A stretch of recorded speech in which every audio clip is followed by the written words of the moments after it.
I'm doing arts, studying Spanish and Irish. Year? Oh, year, second year. And could you explain the role of the Campaigns and Communications Officer? Well, I feel the role of Campaigns and Communications Officer is to communicate what the Students' Union is doing with everything across the board between welfare, education, the campaigns in general that they want to provide for the students, as well as the programme officer, the exec officers all have their various weeks, so they need to be communicated as well. Also, I think they're in charge of the Facebook groups, the website, and training class reps, providing class rep training, and I think that's pretty much that summed up. No problem. Why should students vote for you and not for the other candidates? I feel I'm the best candidate for the job. I do have the most experience and I have fresh ideas. I have seen what past campaigns and communication officers have done, and I feel I can bring something new to the table. I feel that successive officers haven't fully, perhaps, the job, there's so much more to the job than has been done in the past.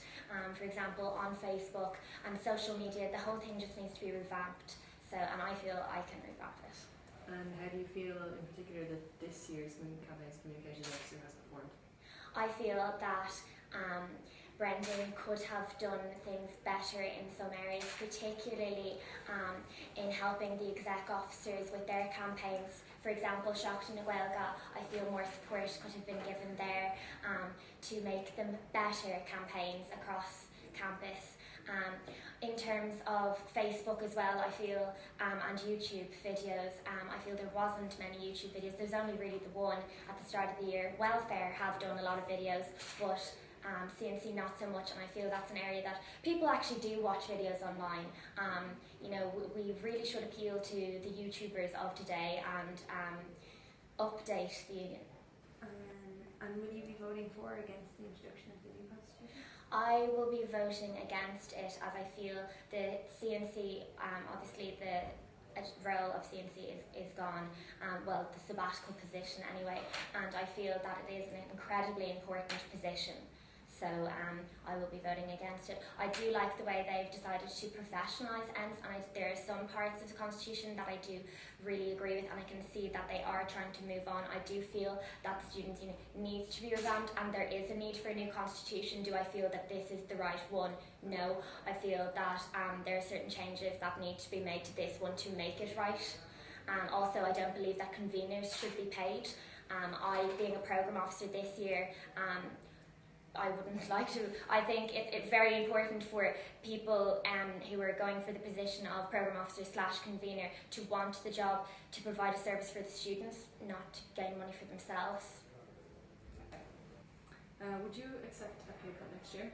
I would accept a pay cut next year. How large a pay cut? I'm not too sure. I think it's very important that, well, they are currently on min wage. I do think it's very important that conveners don't get paid. I think that should be a cut if the new constitution goes in. I definitely think that should not be a part of it. So if you were to accept a pay cut, you're saying that you would be receiving below minimum wage?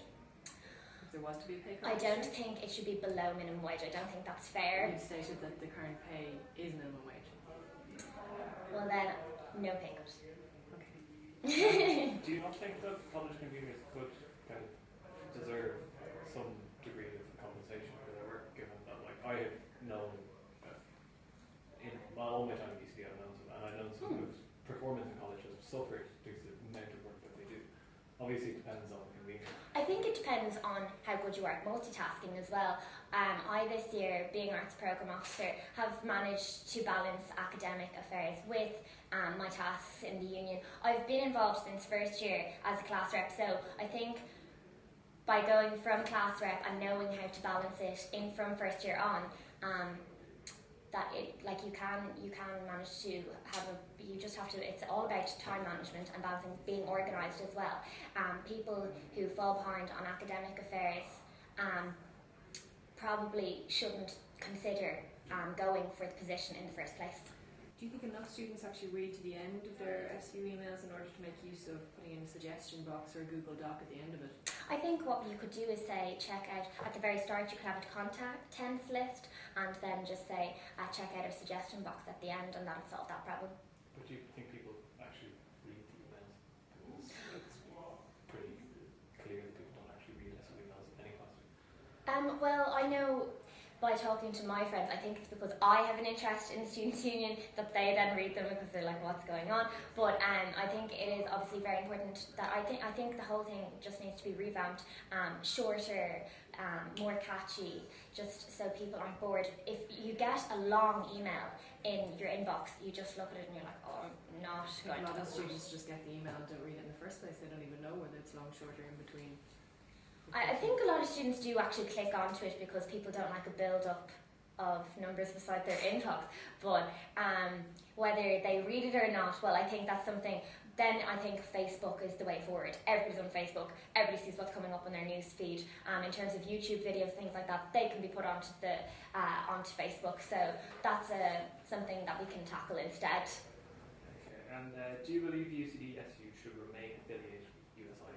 I believe it's important that we have a referendum to find out what the students want. I don't believe that my stance is important. I'm only one vote in that referendum. I think it's incredibly important that we know what the students want. It's all about the students rather than my stance and opinions on certain matters like that. I think it's so important. Most of the students I'm talking to today, for example, my friends, don't even know what USI is, only that I tell them. It's just people aren't informed what they're paying for when they register. So I think. Well, what is your personal belief, given that you will have a lot of influence? Given that I will have a lot of influence, I think it's incredibly important that the student body is informed on both the advantages of being affiliated with USI and the disadvantages of being affiliated with it. And I think then through that they should decide for themselves which stance to take on it. I think by me taking a stance on it, I'm actually going to taint a campaign which I think it's important for the students.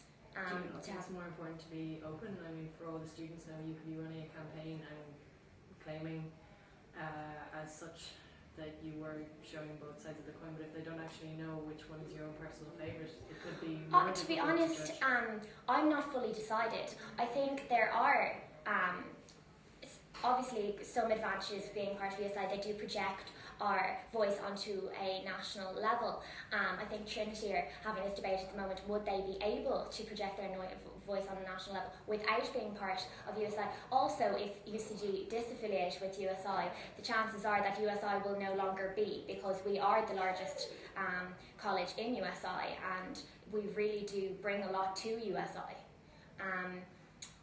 So that's that. What's your stance on fees? My stance on fees, I think it's something that definitely needs to be looked at. I don't think there is such a thing as free fees anymore, to be honest. I mean, we pay so much coming into UCD to begin with.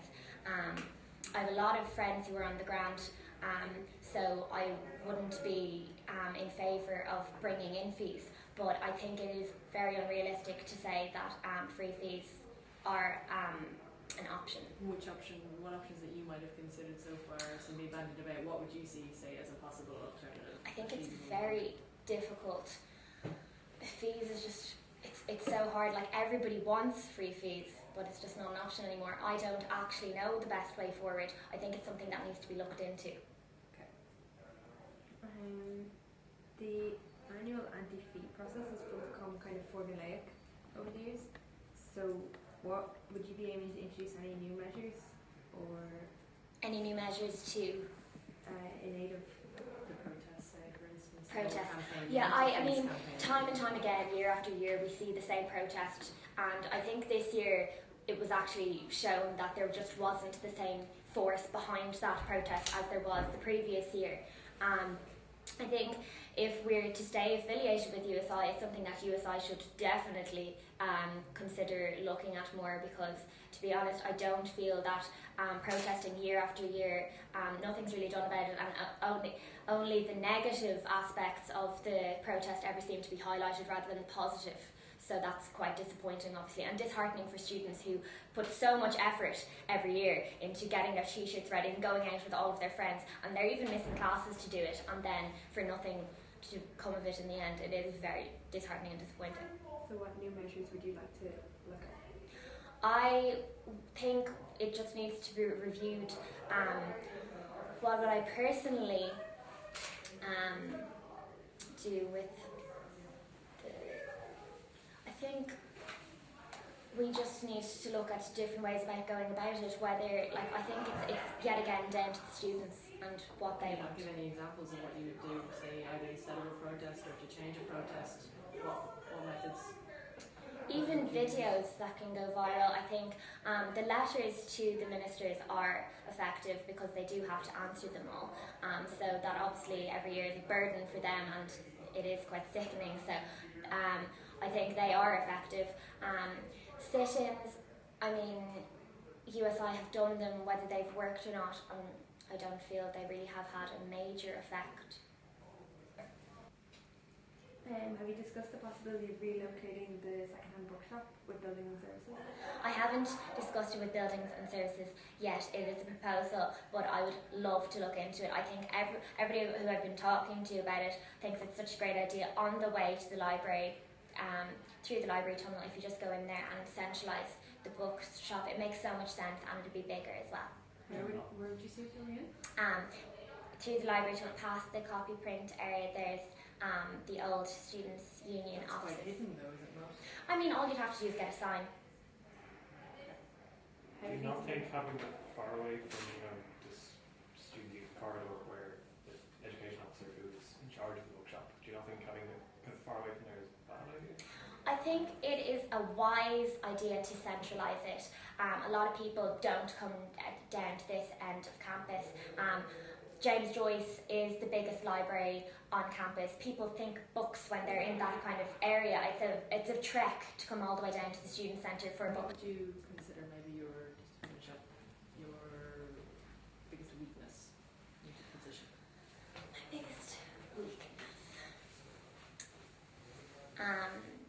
I'm a complete perfectionist, so I would probably see that as a weakness because I love everything to be perfect. So, sometimes